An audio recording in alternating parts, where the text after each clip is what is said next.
নমস্কার প্রিয় দর্শক বন্ধুরা, দীঘা সৈকত এক সময় সাধারণ মানুষের কাছে শুধুমাত্র দীঘার সমুদ্রই ছিল আকর্ষণীয়। তবে ইতিমধ্যে রাজ্যের মুখ্যমন্ত্রী মমতা বন্দ্যোপাধ্যায়ের বিশেষ উদ্যোগে দীঘার সৈকত ইতিমধ্যে দীঘা ধামে পরিণত করেছেন।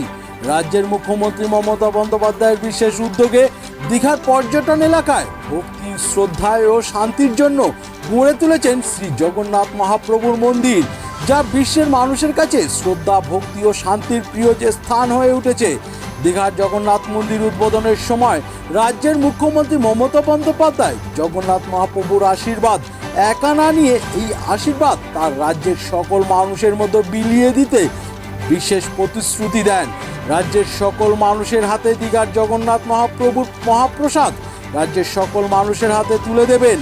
এই প্রতিশ্রুতি বাস্তবায়িত করতেন তিনি। রীতিমতো বিভিন্ন জেলার সকল নেতৃত্বদের বিশেষ দায়িত্ব দেন।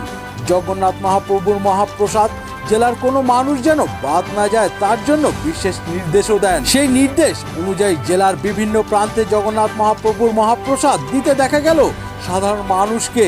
তবে প্রাকৃতিক দুর্যোগেও এই মহাপ্রসাদ নিতে সাধারণ মানুষ পিছু পা না হয়ে প্রবল বৃষ্টিতেও বাড়ির বাইরে বেরিয়ে এই প্রসাদ নিতে দেখা গেল। রেশন দোকানে এই মহাপ্রসাদ হাতে তুলে দিতে দেখা গেল রিষড়ার গ্রাম পঞ্চায়েতের উপপ্রধান সাদাত হোসেনকে। সাধারণ মানুষের হাতে তুলে কি বলছেন সরাসরি শুনে নেব।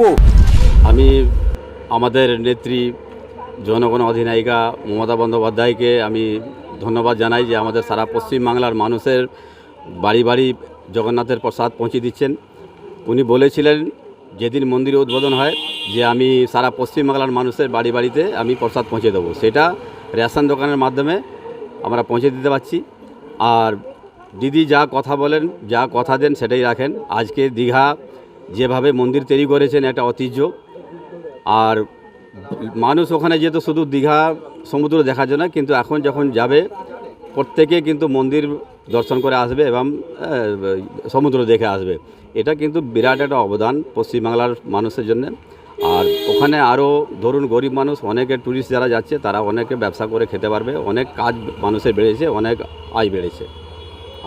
একদম সবার জন্য খোলা, এটা কোনো জাতি ধর্মের ব্যাপার নয়। প্রত্যেক মানুষ, প্রত্যেক জাতি ধর্মের লোক যেতে পারে, যার জন্য উনি এই উদ্যোগ নিয়ে এত বড় মন্দির সৃষ্টি করেছেন। তো তার জন্য আমরা সারা পশ্চিমবাংলার মানুষ, প্রত্যেক ধর্মের মানুষ খুশি যে আমরা দীঘায় গিয়ে আমরা সমুদ্রে যেরকম চান করতে পারবে, দেখতে পারবে, সেরকম মন্দির দর্শনও করে আসতে পারবে। একদম সঠিক। এটা প্রত্যেকে যার জন্য খুশি। আমি বললাম না, সারা পশ্চিমবাংলার মানুষ খুশি, প্রত্যেকে জাতি ধর্মের মানুষ খুশি যে এরকম একটা ঐতিহ্য তৈরি হয়েছে। সারা পশ্চিমবাংলার মানুষ, পশ্চিমবাংলা কেন বাইরে থেকে লোক আসছে, আমরা দেখতে পাচ্ছি টিভির মাধ্যমে যে বিহার, ঝাড়খণ্ড, ইউপি এবং উড়িষ্যা সব জায়গা থেকে লোক আসছে মন্দির দর্শন করার জন্য। হোক বা যেই পার্টির লোক হোক, উনি তো পার্টি দেখেন না, উনি কিন্তু পশ্চিমবাংলা মানুষের যত সুযোগ সুবিধা সবাই প্রত্যেককে দেন। সেই সঙ্গে শুনে নেব প্রত্যেকটি রেশন দোকানে পর্যবেক্ষণ করছিলেন রিষড়া গ্রাম পঞ্চায়েতের প্রধান পার্থ সরকার। তিনিও বা কি বলছেন দীঘার জগন্নাথ মহাপ্রভুর মহাপ্রসাদ ভক্তদের হাতে এই তুলে ধরা নিয়ে।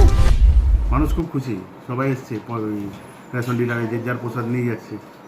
সবাই খুব খুশি যে জগন্নাথ দেবের প্রসাদ মাননীয় মুখ্যমন্ত্রীর অনুপ্রেরণায় যেটা দেওয়া হচ্ছে। খুব খুশি সবাই যে প্রসাদ তার বাড়িতে পৌঁছাচ্ছে। মানুষ এমন অনেক কিছুই আছে যেগুলো মানুষ ভাবতে পারে না, কিন্তু মুখ্যমন্ত্রী তাদের কাছে ঠিক পৌঁছে দেয়। অভাবনীয় জিনিস যেগুলো আছে সেগুলো মুখ্যমন্ত্রী ঠিক তাদের বাড়ি পৌঁছে দেয়। নানা রকম প্রকল্পের সাথে এটাও একটা জিনিস যে মুখ্যমন্ত্রী তাদের বাড়িতে প্রসাদ পৌঁছে দিচ্ছে। জগন্নাথ দেবের উদ্বোধন হয়েছে মন্দির। আজকে টোটাল 1050। কটা রেশন দোকানে দেওয়া হলো? টোটাল 6টা ডিলার আছে আমাদের। তার মধ্যে থেকে 5 জন 200টা করে আজকে দেবে বলেছেন। আর একজন যেটা মিরপুরে উনি আছে, উনি 50টা আজকে দেবে বলেছেন। কদিন ব্যাপী ধরে দেওয়া হচ্ছে? 23 থেকে 27 পর্যন্ত আমাদের দেওয়া হবে 5 দিন রেশন ডিলারদের মাধ্যমে। খুব ভালো উদ্যোগ এটা, ভালো উদ্যোগ।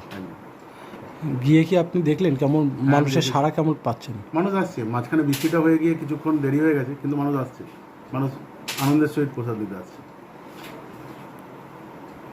সেই সঙ্গে শুনে নেব রেশন ডিলার এই প্রসাদ বিতরণ নিয়ে কি মতভেদ প্রকাশ করলেন, যেখানে সব ধর্মের মানুষ এবং সব রাজনৈতিক দলের কর্মীরা এই রেশন দোকানের গ্রাহক। প্রিয় দর্শক বন্ধুরা, আপনারা জানতে ও দেখতে অবশ্যই চোখ রাখুন U24 নিউজ বাংলার পর্দায়। দাদা, আপনার এই দোকান থেকে সরাসরি এই মহাপ্রসাদ দেওয়া হচ্ছে জগন্নাথ দেবের, কি বলবেন?